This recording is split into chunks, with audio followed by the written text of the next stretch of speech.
भेड़ विधानसभा से आता हूं, जो उत्तर प्रदेश की 1 नंबर की सीट है, और हिमाचल, उत्तराखंड और हरियाणा का बॉर्डर लगता है।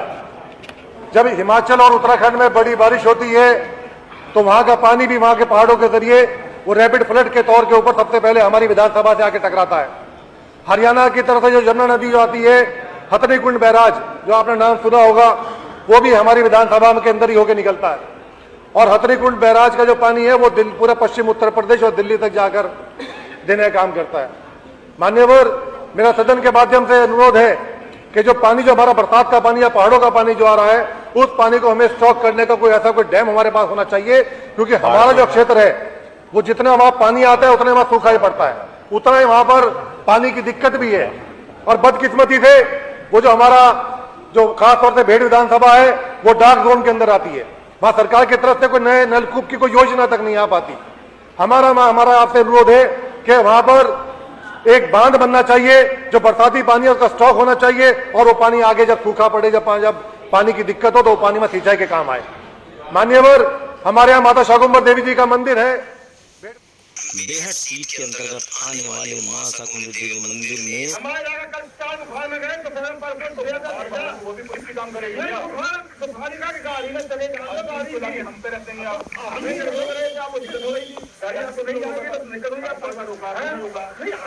अचानक आता है, पानी नहीं है।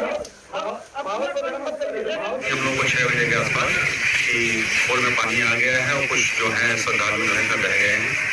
यहाँ मौके पे पहुंचने पे पता चला कि दुकानदारों के और जो यहाँ पे पुलिसकर्मी सब के द्वारा रोके जाने के बावजूद जो है वो लोग पानी में गए और पानी तेज था, जिसके कारण ये लोग हमारे लिए बहुत गौरव की बात है, लेकिन अफसोस की बात यह है कि वहां पर भी इतना ज्यादा रैपिड फ्लड आता है कि वहां श्रद्धालुओं का नुकसान होता है, जो वहां पर प्रसाद बेचने वाले उनका नुकसान होता है।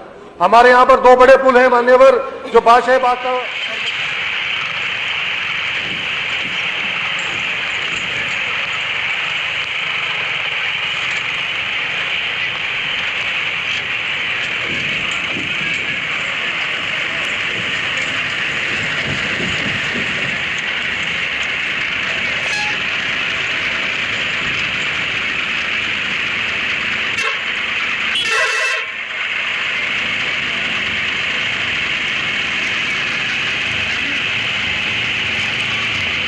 के बीच का पुल कहलाता है।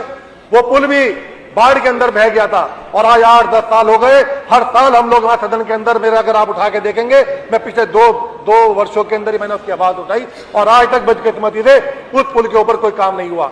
ऐसे ही हिंडन नदी का पुल है सर, वहां पर भी जितने श्रद्धालु निकलते हैं वो पानी के बीच में जान जोखिम में डाल के निकलते हैं। और अभी हाल ही में आपने सुना भी होगा कि स्कूल के बच्चों की बस हिंडन नदी के अंदर फंस गई थी।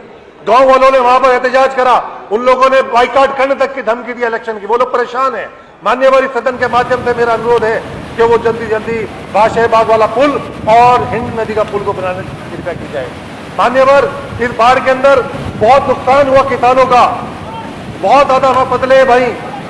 हमारे यहाँ पर आम के बाग हैं, हमारे यहाँ पे आम का काम होता है। अब बड़े बड़े बाग उस पानी के अंदर बह गए। हमारे यहाँ धान की फसलें नष्ट हो गई। मान्यवर, सरकार ने बहुत कम मुआवजा देने का काम करा है। मेरी सदन के माध्यम से अपील है कि ज्यादा उनको मुआवजा दिया जाए। और जो बाढ़ के अंदर जो बच्चे मरे हैं, हमारे क्षेत्र के अंदर विधानसभा भेड़ के अंदर ही मैं अगर बात करूं तो बहुत जानी माल नुकसान हुआ है। उन बच्चों को के परिवारों को, गरीब परिवार है, उन लोगों को सरकार की तरफ से 50-50 लाख का मुआवजा कम से कम मिलना चाहिए। उन लोगों की आर्थिक सहायता करनी चाहिए। मान्यवर, मेरा आपसे अनुरोध है कि जब भी पानी आता है, जब भी रैपिड फ्लड आता है, जब भी बाढ़ आती है, हमारा नदियों का क्षेत्र है, पहाड़ी क्षेत्र है, वहां पर जितने भी खंबे लगे हुए हैं वो खंबे बह जाते हैं। और बिजली विभाग के पास इतना एस्टीमेट, इतना पैसा नहीं होता वहां पर कि वो उन खंभों को दोबारा से खड़ा करे। 1-1 महीने तक वहां बिजली नहीं पहुंच पाती गांवों के अंदर। मैंने लिखित के अंदर भी कंप्लेंट करी है, लेकिन आज तक उसके ऊपर कोई तवज्जो नहीं दी गई। मान्यवर, मेरा आपसे अनुरोध है कि जो सड़कें टूट गई, जो सड़कें बह गई पानी के अंदर, उनको सरकार की तरफ जल्दी बनवाया जाए।